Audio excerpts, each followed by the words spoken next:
Bonjour et bienvenue, je m'appelle Anthony Touchard, vous écoutez Graines d'investisseurs, le podcast fait par un investisseur pour les investisseurs. Ici on parle d'immobilier, de développement personnel et d'entrepreneuriat. L'objectif de ce podcast est de vous donner des clés et des conseils et pourquoi pas vous aider à entreprendre le changement de votre vie. Alors installez-vous confortablement, je vous souhaite une bonne écoute, c'est parti.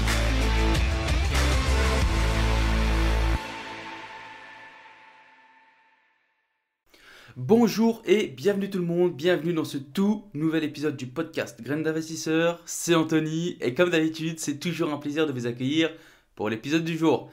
Les amis, j'espère que vous avez la forme, là moi j'ai la pêche, ça fait plaisir. J'espère que je vous ai pas trop manqué, ça fait encore 2 semaines que je vous ai abandonné. Mais bon là cette fois-ci ça s'explique par une autre explication.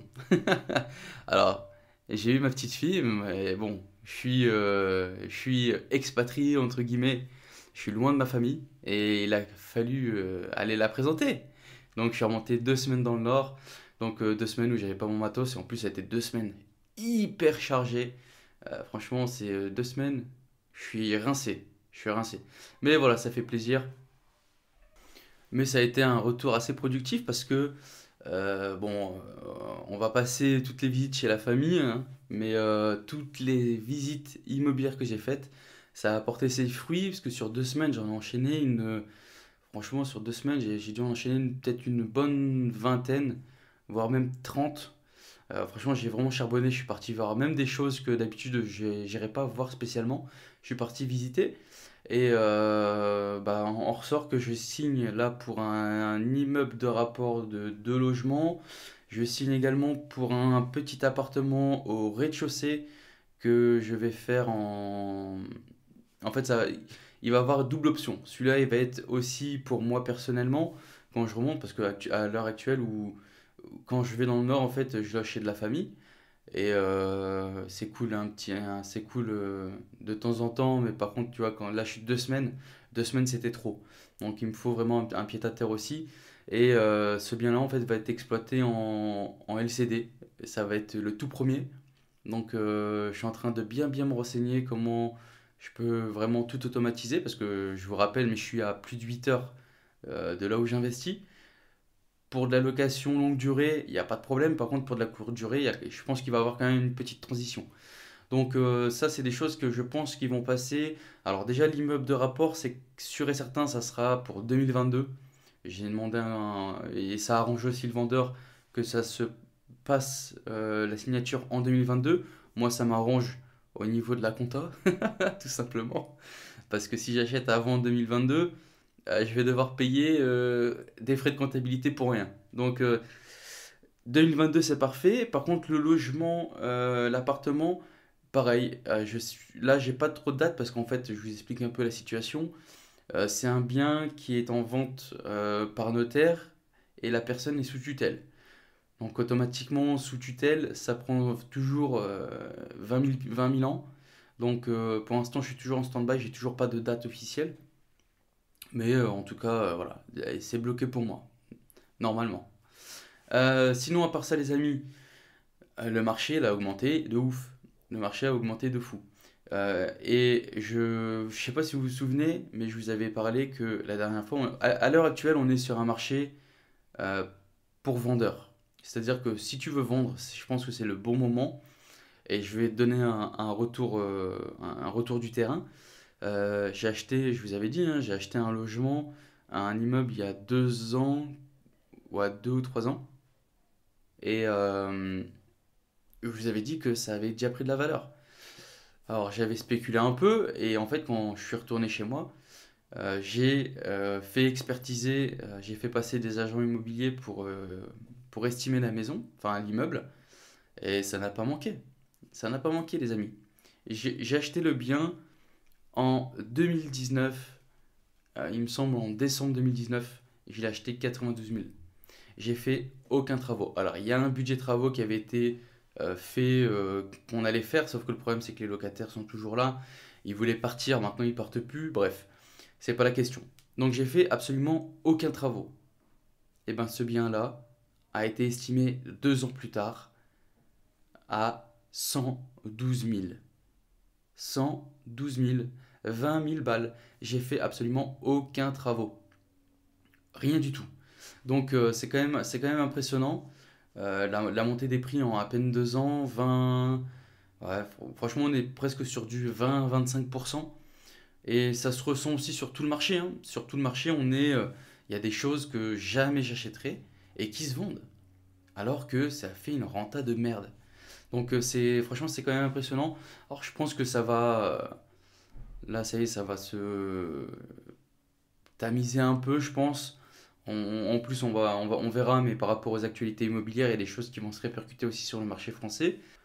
Mais bon, voilà, je m'étais pas foiré quand je vous ai dit ça. On est vraiment, là, c'est vraiment un retour du terrain. Il n'y a pas de spéculation, c'est véridique, c'est chiffres à l'appui, estimation à l'appui. Donc voilà. En tout cas, les amis, j'espère que vous avancez aussi de votre côté. Que là, ça me fait plaisir. J'ai reçu des messages sur Instagram, des personnes qui ont acheté Alors, il y a une personne qui a acheté une colocation sur le secteur de Rennes. Félicitations à toi. Il y a une autre personne qui a acheté un immeuble de rapport du côté de Rouen. Donc franchement, super, super, ça me fait hyper plaisir. Merci pour les retours, merci pour les messages d'encouragement que vous me donnez. Et ça me fait hyper plaisir que le podcast il soit écouté et surtout qu'il y a cette petite interaction, tu vois. Ça, je kiffe. Merci beaucoup les amis. Bon, trêve de bavardage, on va passer directement à l'actualité immobilière de la semaine. Alors, j'ai pas trouvé grand-chose de percutant, mais voilà, on va regarder un peu ce qu'il y a.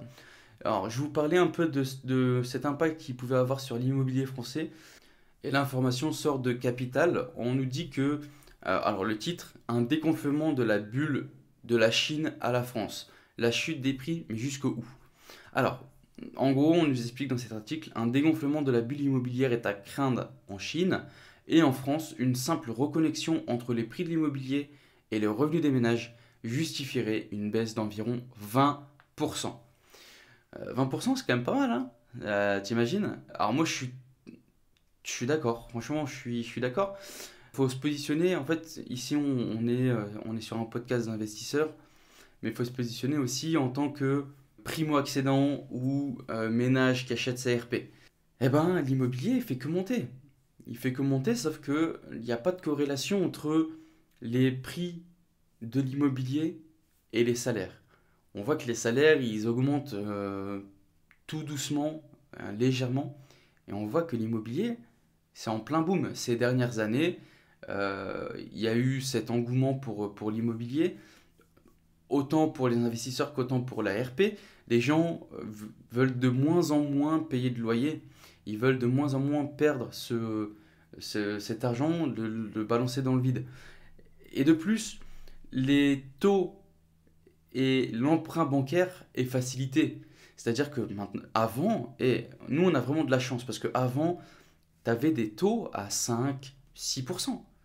Jamais de la vie, tu aurais pu croire que tu aurais eu des taux sur 25 ans à 1,05. Jamais de la vie. Imagine-toi, tu aurais dit ça à un banquier il y a 20 ans, 10 ans, même 10 ans en arrière, on était aussi un peu plus haut. Même il y a 10 ans en arrière, tu vas voir ton banquier, tu lui dis écoute, fais-moi un taux de 1,05 sur 25 ans, je peux te dire qu'il va te rire au nez. Il allait te rire au nez, c'est sûr et certain. Donc il y a carrément un dérèglement au niveau de l'évolution des salaires et le prix de l'immobilier. L'immobilier a trop augmenté, et encore il aurait augmenté dans les grosses... tu sais, ça aurait été vraiment cantonné à l'immobilier de luxe. Ok, mais là le problème c'est que ça ne s'est pas cantonné à l'immobilier de luxe. Ça englobe toutes les facettes de l'immobilier.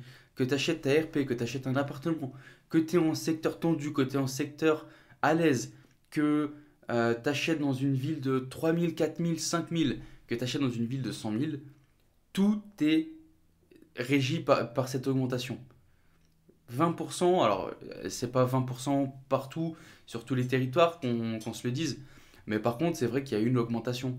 Et je reprends encore mon exemple, mais chez moi, c'est pas un secteur patrimonial, c'est pas, on est sur une ville plutôt standard, hein, 30, 40 000 habitants. c'est pas une ville ouf, c'est une bonne ville, mais c'est pas un truc de dingue. Et pourtant, le prix, il a augmenté de dingue. Chez moi, il y a des appartements. Alors chez moi, c'est plus un secteur à maison et compagnie, mais il y a des appartements qui se vendent 200 000 balles. À 200 000 balles, les amis, je vous jure que j'investis pas chez moi. À 200 000 euros, j'investis au minimum dans la métropole juste à côté, ou j'investis à Lille. Mais jamais de la vie, j'investis chez moi à 200 000 balles. Enfin, ça c'était l'actualité immobilière de Capital. On continue, toujours chez Capital, comment convaincre les banques forcées d'être plus sélectives. Je vous en ai parlé la dernière fois, durcissement de la réglementation, encombrement des agences bancaires, le frein à la concurrence, retrouver les conseils pour décrocher malgré tout un taux de crédit compétitif. Alors on nous explique qu'en gros, avec ces nouvelles recommandations qui sont gravées dans le marbre, eh ben, il n'y a pas 1000 solutions pour pouvoir avoir un taux de crédit compétitif et surtout obtenir un prêt. C'est-à-dire que maintenant, il va falloir gonfler le montant de votre apport personnel. Je vous en avais parlé. Avant, vous pouvez financer à 110 sans problème. Maintenant, c'est vrai que je ne dis pas que ça se fait plus. Par contre, c'est vrai que ça devient de plus en plus compliqué et que l'apport de 10% du montant de l'acquisition, ben, il va commencer à devenir obligatoire, entre guillemets. Donc, ensuite, on doit présenter au banquier son meilleur profil avant d'aller démarrer. Mais ça marche pour tous les amis. Que vous êtes investisseur, que vous achetez votre RP, 3 mois minimum des comptes clean, clean, clean. C'est un passage obligatoire. Avant d'aller voir votre banque, vous devez mettre au clair tous vos comptes. Parce que les restos à foison, les dépenses sur BetClick et j'en passe, les casinos, les jeux, les FDJ, euh, les crédits auto et compagnie, tout ça les amis, c'est miettes. Si vous voulez obtenir votre prêt, ou du moins faciliter l'obtention de votre prêt, c'est indéniable. Votre compte, il doit être nickel chrome. C'est-à-dire que je dois avoir du reste à vivre à la fin du mois, de l'épargne mise de côté tous les mois. Je dois avoir aucun agio, aucun découvert, que des comptes nickel. C'est obligé. Ensuite, prévoyez un délai supplémentaire sur le compromis de vente. Ça s'est vérifié aussi. Les banques mettent de plus en plus de temps, depuis le Covid, mettent de plus en plus de temps à étudier un dossier, à monter un dossier, que ce soit télétravail, que ce soit le boom des transactions immobilières aussi. Il faut savoir que les banques, elles sont débordées. Donc, si tu mets une proposition à un mois, ça va être vraiment compliqué. Ça va être vraiment compliqué. Donc, n'hésite pas, va chercher le compromis long, 3 mois, c'est le minimum. C'est le minimum. Ensuite, une autre solution que vous pouvez faire pour les personnes qui ont de multiples crédits, ça serait de regrouper tous vos crédits pour abaisser le taux d'effort. C'est quoi le taux d'effort? Le taux d'effort, c'est le HCSF qui nous a pondu ça. Le taux d'effort de remboursement, mensualité d'assurance incluse. Je le répète, mensualité d'assurance incluse. Le taux d'effort est plafonné à 35% du revenu net pour une durée maximum de 25 ans dans l'ancien. Au début, ça a pénalisé pas mal de monde. Maintenant, voilà. Au début, c'était pas obligatoire. Le coût d'assurance, il n'était pas inclus automatiquement dans le calcul, dans le calcul du taux d'endettement. Et certains arrivaient à valider de multiples dossiers. Maintenant, voilà, c'est des règles qui sont devenues obligatoires, comme je vous ai dit il y a 2 semaines. Ça va être de plus en plus compliqué. Donc, il faut essayer de trouver des petits stratagèmes pour diminuer ce taux d'effort. C'est-à-dire que, en gros, si tu as 4 crédits avec chacun une assurance différente, à un moment, écoute, il faudrait peut-être tout regrouper et avoir une seule mensualité. Ça serait peut-être plus bénéfique pour toi, tu gagnerais peut-être un taux d'effort. Ensuite, on nous dit qu'il faut faire jouer la concurrence pour notre assurance de prêt. Alors là, je ne vais pas vous mentir, il y a 2 écoles. La première école, c'est pour les investisseurs. Pour la deuxième école, on est sur les l'achat pour de la RP. Pour les investisseurs, faire jouer la concurrence pour l'assurance de prêt, c'est pour moi, je pense que c'est un peu plus problématique parce que les prêts vont être de plus en plus durs à obtenir. Donc on est là pour essayer de construire une relation de long terme avec notre banquier. Et si tu lui mets un coup de couteau dans le dos, parce que clairement c'est ça, il va t'obtenir ton prêt, et puis toi tu vas dire ok, franchement, ton assurance de prêt elle est beaucoup trop chère, et je bouge ailleurs. Certes, c'est vrai que l'assurance bancaire de ta banque, elle sera plus chère que si tu fais une délégation d'assurance. Par contre, l'inconvénient majeur à ça, c'est que bah derrière, va pas le revoir. Si tu as besoin d'un autre prêt, va pas le revoir. Parce que c'est clair et net, il va te dire non. Il va te dire non. Moi, je te parle, regarde, moi j'ai un prêt à la LCL.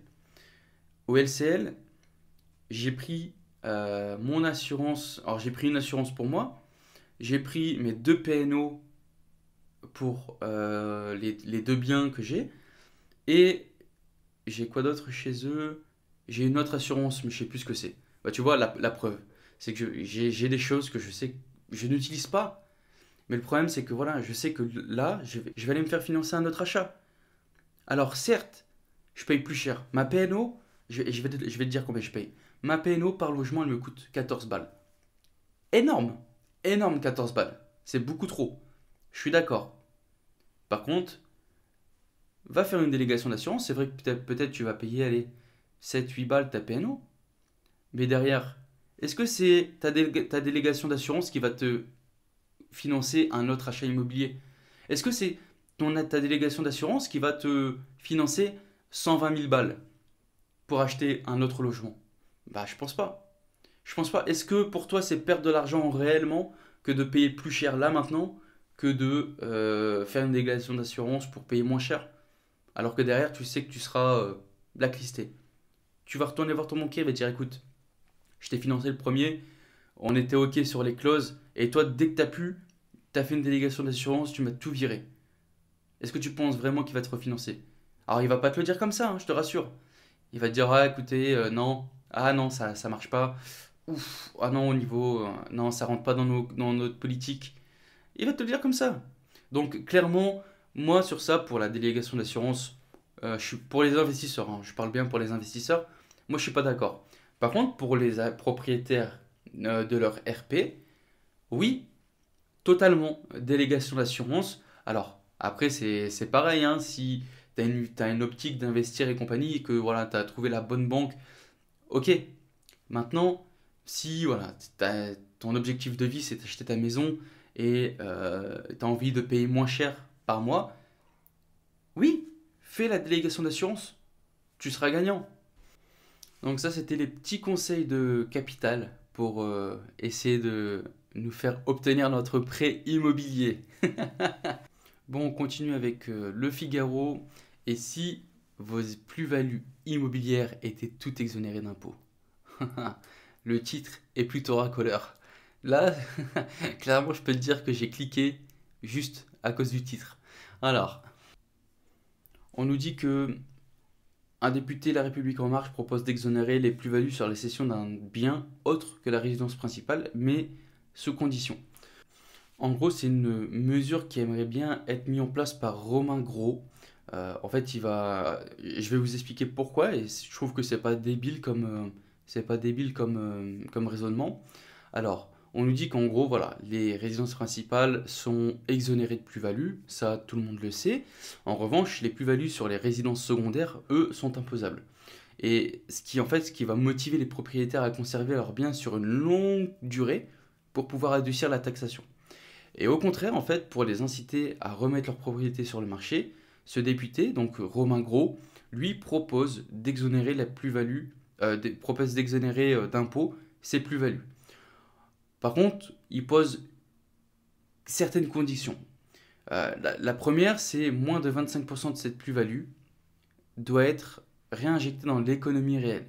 C'est-à-dire que pour pouvoir bénéficier de cet avantage fiscal, cette somme doit servir dans la création ou dans une reprise d'une entreprise individuelle, quelle qu'en soit l'activité, ou doit être apportée au capital d'une société que possède le contribuable. en gros, et ça dans un délai d'un an. Mais bon, il faut savoir que je suis pas sûr que tout le monde et tous les propriétaires de résidences secondaires aient l'âme d'un entrepreneur. Donc déjà, ça c'est un premier point qui risque d'être problématique. Le deuxième point, c'est que la plus-value ne doit pas être supérieure à 250 000 euros. Bon, 250 000 euros, on est quand même assez large, je trouve ça plutôt raisonnable. Par contre, voilà, est-ce que ça va être réellement accepté? Il faut savoir que c'est une proposition qui va être soumise au vote des députés, membres de la commission des finances de l'Assemblée nationale, et qui vont délibérer. Et je pense qu'ils sont actuellement en train de l'examiner, mais en gros, ça sera voté, il me semble, pour 2022. Donc voilà, bah, écoutez, en attendant les propriétaires de résidences secondaires, je peux vous dire qu'il y a de plus en plus de grandes villes qui ont décidé de surtaxer les résidences secondaires, comme l'autorise la loi depuis de 2017. Donc Paris, Lyon, Bordeaux. Maintenant, c'est au tour de Marseille d'avoir adopté en fin septembre une hausse de la taxe d'habitation sur les résidences secondaires. Et tout ça pour les remettre dans le circuit normal de la location. Voilà les amis, propriétaires de résidences secondaires, santé. Ah ouais les amis, je fais une petite aparté sur l'actualité immobilière, mais c'est parce que je suis au bureau là, hein. Je suis posé à mon bureau, et en fait j'ai eu mon CGA, donc c'est un organisme de gestion agréé, qui est là pour euh, vérifier les pièces comptables, etc., pour vérifier la comptabilité. En gros, tu as ta comptabilité et au-dessus, tu as le CGA. Il faut savoir que c'est pas obligatoire, hein, mais il y a des avantages, etc.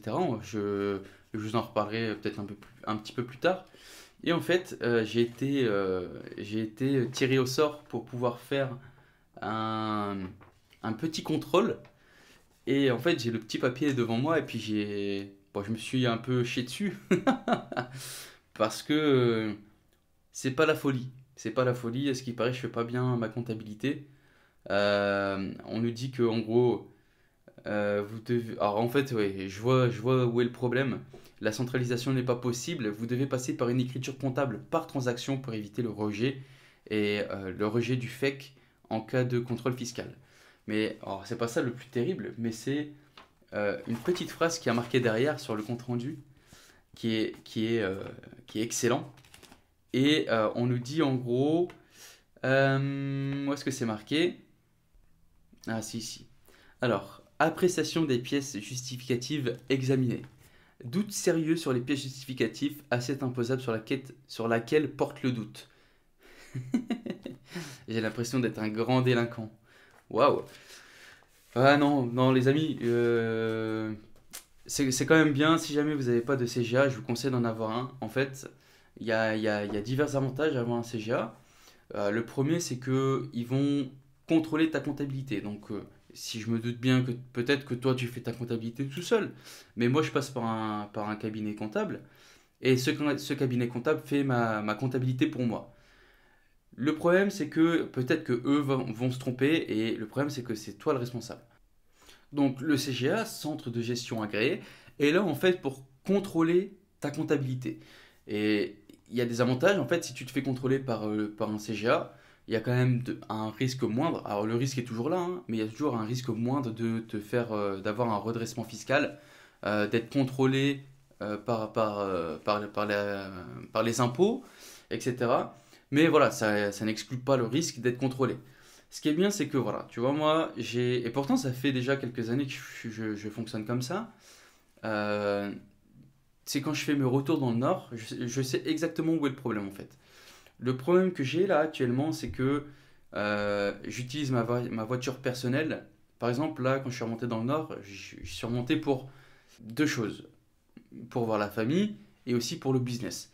Le problème, c'est que comment tu fais la part des choses entre utilisation de la voiture de manière personnelle et l'utilisation pour le business.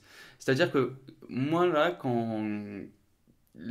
où porte le doute, c'est par exemple au niveau de l'essence.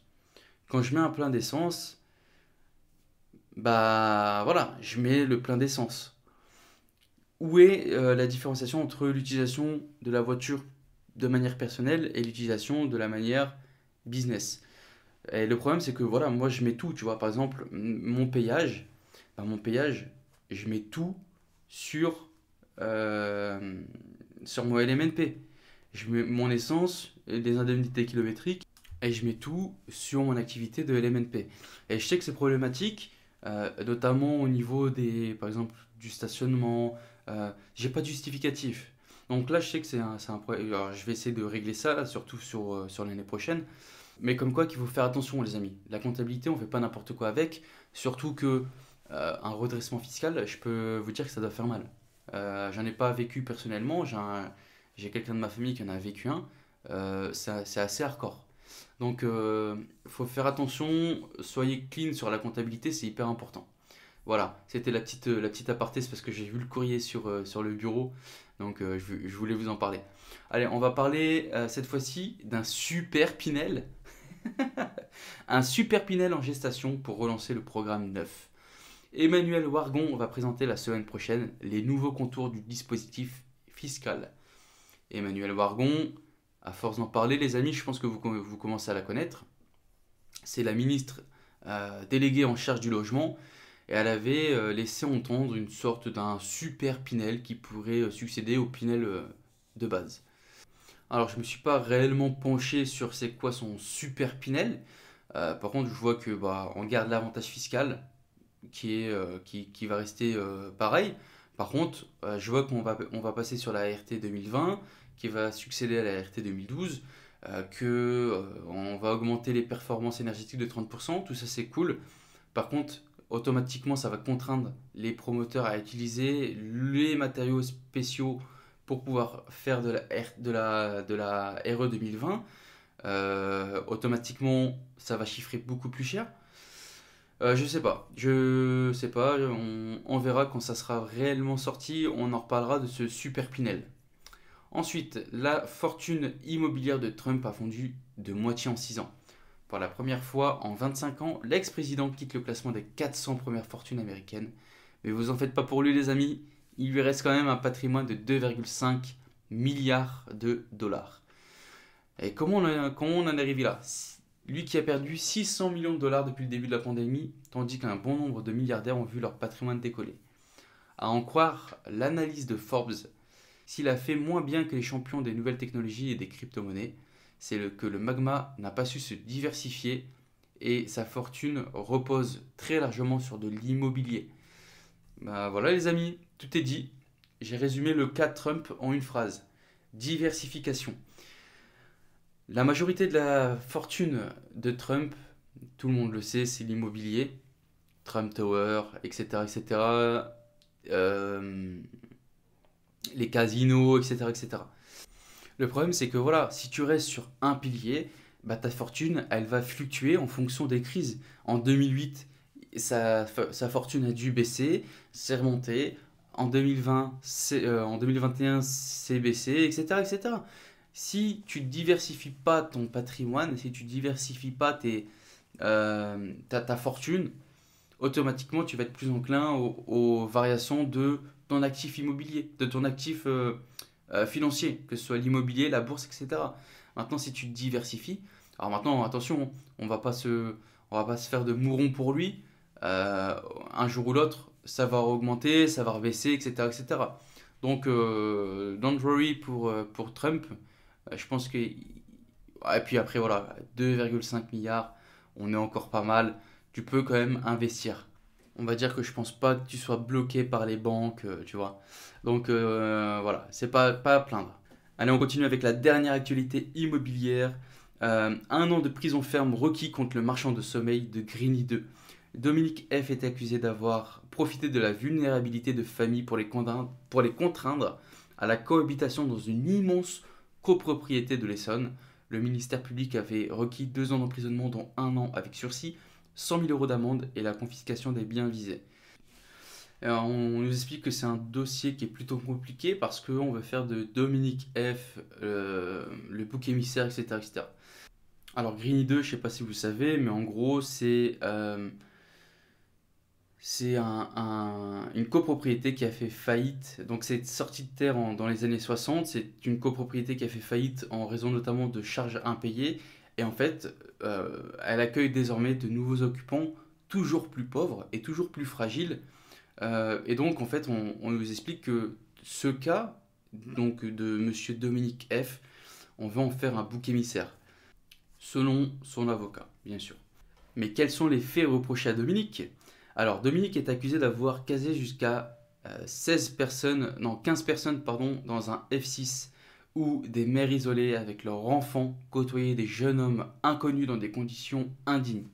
Humidité, installation électrique dangereuse, cafards, bref. Tout ça, c'est une méga colocation. Imagine-toi un F6, donc 5 chambres ou 6 chambres, bref, ça change pas trop la donne. 15 personnes, c'est quand même énorme. C'est quand même énorme. Alors après, est-ce que. Alors moi, ce truc, ce truc-là, tu vois, pour moi,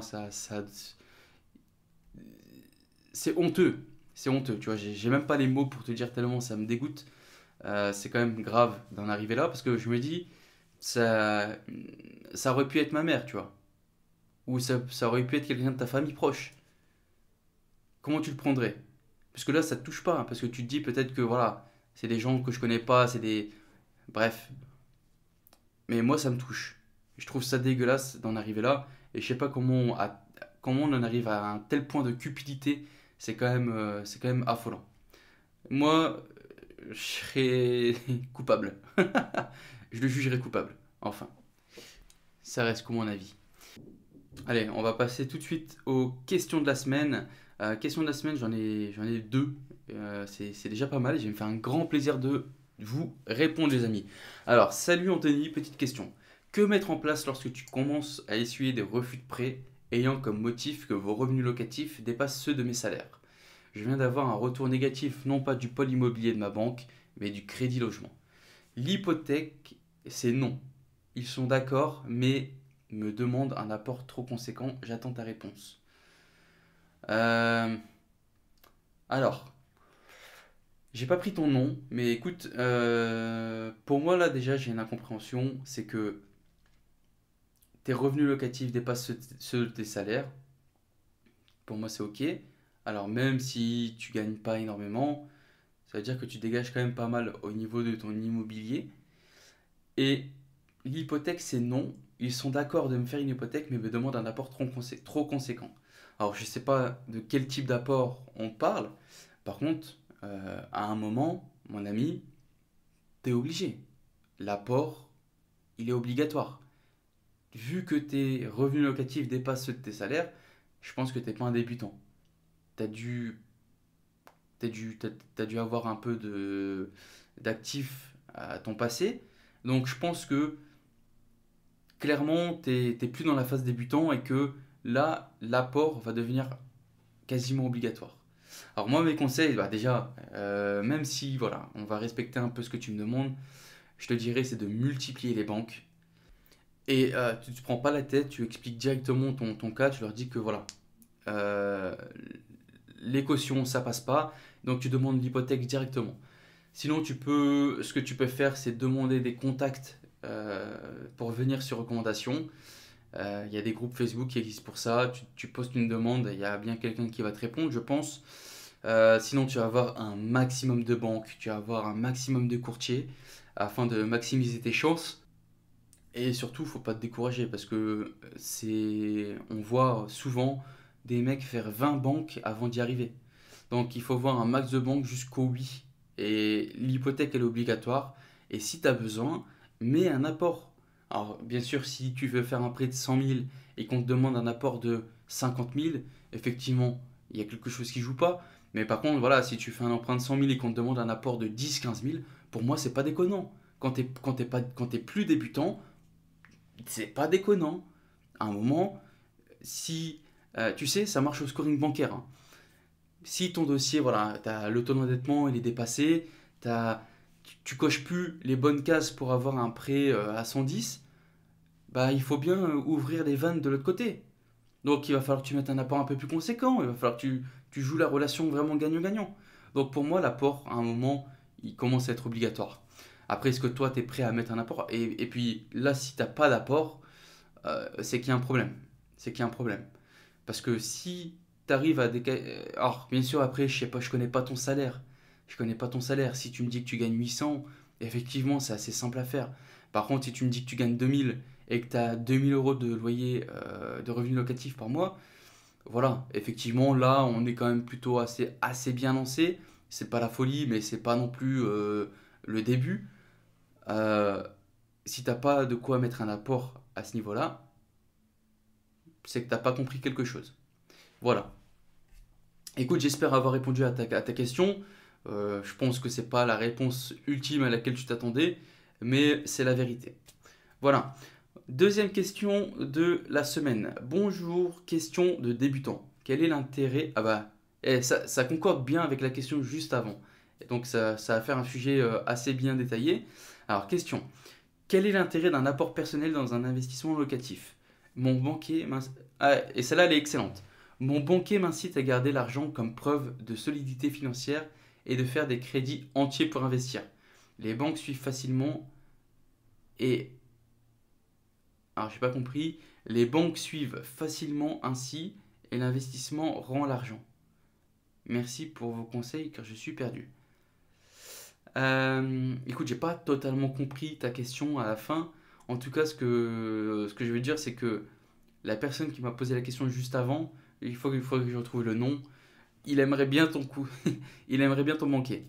Alors, pour moi, là, clairement, t'es tombé sur un banquier en or. Et pour une fois, franchement, s'il te propose un investissement à 110, c'est-à-dire que voilà, ton investissement, tu mets 0 € à l'intérieur, bah écoute-le. La question se pose même pas, écoute-le. Maintenant, c'est logique. Le locataire rembourse ton emprunt et le reste t'apporte du cash. Mettre de l'apport au début, ça n'apporte rien parce que le surplus de cash obtenu, parce que voilà, l'échéance de prix, elle sera certainement plus basse, mais en gros, ça va servir en partie à te renflouer ton apport. Donc en gros, tu n'as aucun intérêt. Et si tu as un coup dur dans la vie, il vaut mieux avoir de l'argent dispo sur un compte que dans ton immeuble. Imaginons, je te dis une bêtise. Tu as acheté 100 000 et tu avais 10 000 euros d'argent de côté et tu as mis les 10 000 euros dans, en apport. Ok? Au lieu de faire un emprunt 110, tu as fait un emprunt 100 plus les 10 000 euros de frais de notaire. Bon, c'est 8 000, mais on va arrondir, 10 000. Demain, donc tu viens d'acheter, tu as utilisé ton apport, et demain, tu as vraiment un coup dur. Tu as vraiment besoin d'argent, et tu peux compter sur personne. Rien du tout. Il vaut mieux que tu aies l'argent disponible sur ton compte, ou dans une maison, dans une bâtisse, que tu devrais revendre en urgence pour récupérer une somme. Moi, je pense qu'au tout début, surtout quand tu es un peu léger au niveau épargne de précaution, il vaut mieux avoir cet argent disponible et le garder. En plus, quand tu vas commencer à investir, automatiquement, si tu es un peu malin, tu négocies vite fait un petit différé de prêt, peut-être 1 an, 6 mois. L'argent, tu le mets de côté, tu ne le touches pas, tu touches des loyers, en attendant, tu le mets vraiment de côté, etc., etc. Enfin, tu vois, il y a un petit jeu, il y a une mécanique à mettre en route. Et plus tu vas faire d'immobilier, et plus tu vas générer de cash, plus tu vas générer d'argent, plus tu mettras de côté, et plus tu pourras investir en immobilier, en bourse, etc., etc. Donc voilà. Donc écoute, si jamais, n'hésite pas à partager ton banquier. Je pense que dans ces temps difficiles, tu pourrais aider pas mal de personnes. Bon, les amis, j'espère que ça sera un petit épisode. Il n'y aura pas de sujet du jour, parce que ça fait combien de temps? On est déjà à presque 40 minutes, donc on va arrêter là. Donc j'espère que ce petit podcast vous aura fait plaisir. Là, clairement, vraiment, les amis, on va reprendre le podcast de manière hebdomadaire, vous en faites pas. J'ai pas prévu avant décembre de repartir dans le nord. Donc, zen, on va se reprendre contact toutes les semaines, ça fait toujours plaisir. N'hésitez pas à me contacter sur Instagram. Mon Instagram, Anthony, Anthony-du-bas, THRD. Vous pouvez m'envoyer vos questions, vos recommandations, si vous avez des avis sur un podcast que j'ai fait, si vous avez quelque chose à me dire, si vous voulez me faire des bisous, peu importe les amis, envoyez-moi un petit DM, je me ferai un plaisir d'y répondre. Et je réponds vraiment à tout le monde, hein. Je ne peux pas vous montrer mon feed de messages, mais je réponds vraiment à tout le monde. Donc n'hésitez pas, je suis pas méchant, je ne mords pas. Posez-moi vos questions, je me ferai un plaisir d'y répondre. Voilà les amis, on fait partager ce podcast à tout le monde, à tes amis, à ta famille, à qui tu veux. Fais liker, envoie des 5 étoiles, envoie un petit commentaire, ça fait toujours plaisir. Voilà les amis, je vous fais plein de bisous et je vous dis à la semaine prochaine. Ciao ciao ciao.